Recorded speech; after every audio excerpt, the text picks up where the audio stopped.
All right, welcome back. Let's finish this up. When we last left off, we were talking about Document 5, and Document 5 is basically an Englishman has been writing about the Trans-Siberian Railroad, which, if you don't know, you should know it's in Russia. What is he saying? He's basically reporting that this is being built and that it is done a lot of good things and has the potential to put Russia on the map and control the Orient. And basically, he's trying to persuade English people to wake up and step up, or they're going to lose control of the Orient or lose control because basically, we know he's trying to.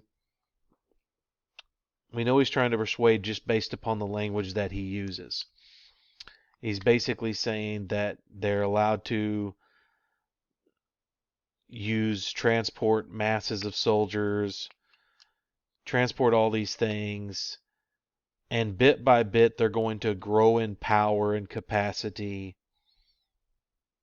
And what's going to happen? We're going to find if we continue to sleep, then Russia's going to dominate that area. So he's trying to convince them basically of what's going on and the importance of railroads. Last thing I want you guys to try and do is try to come up with a quick thesis. Basically, what are railroads leading us to do? So if you pause the video and just try to write a quick thesis, I'm not looking for the greatest thing known to man. Just try to write a quick one. I'm going to write a quick one, and we're going to talk about it in a second, and then I'm going to end the video. Tomorrow, I'm going to focus on thesis and contextualization even more. So pause the video, try to write a quick thesis if you can. Okay, now that you have written your thesis, it's probably not going to look like mine, but that's okay. It just takes time, and I'm not saying mine's perfect. So let's go over what mine looks like. I'm going to pull mine up for you guys, and it's also in a Word document I've sent to you on my Google Classroom. I'm going to see if I can't zoom in here so you can kind of read it. What have railroads done? And again, it's just a small sentence, but it's going to contain an argument. Railroads did this. It led to the expansion of imperialist nations. What imperialist nations are expanding? Well, we know based on Document 5, because we just talked about it, that Russia is expanding.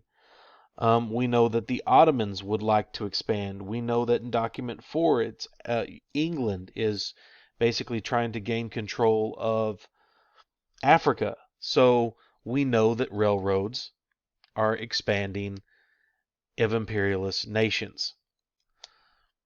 And if we're talking about imperialist nations, we're really going to focus on Document 4 and Document 5 because both England and Russia are imperialist nations, whereas the Ottomans, they would maybe like to, but they're not going to be able to get into the game. Next, we notice there's resentment from imperialized peoples. How did railroads affect Afro-Eurasia? They led to resentment of imperialized people. And we see that in Documents 1 and 2 for sure. Documents 1, again, is where Indians are resentful of not being able to get on and be treated like first-class citizens, again, high caste Indians. Where we have Chinese people that resent the fact that we have Europeans coming in. Something I failed to mention on Document 2, but that's right around the same time as the Opium Wars. So we know that the Chinese are resentful and probably do not like the British, and they fear that they're going to come in and take over and not be respectful of their history and their ancestry. And finally, railroads, how did they affect this time period? They led to competition between nations. Competition, where do we see that? Well, we see that in Documents 3 and we see that in Document 5. Document 3, you have the Ottomans. They're trying to compete against European powers. They're trying to compete to help promote their own government and power and prestige. You see the same thing in documents 5. You even see the same thing in document 4 if you wanted to include that in there.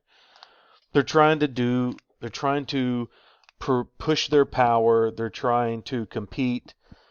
In document 5, you got Russia and England competing. In document 3, you have the Ottomans and the others competing. Again, guys, what is a thesis? It's a simple argument. Railroads did this. Railroads affected this. Now, tomorrow we're going to go over contextualization and thesis in greater detail.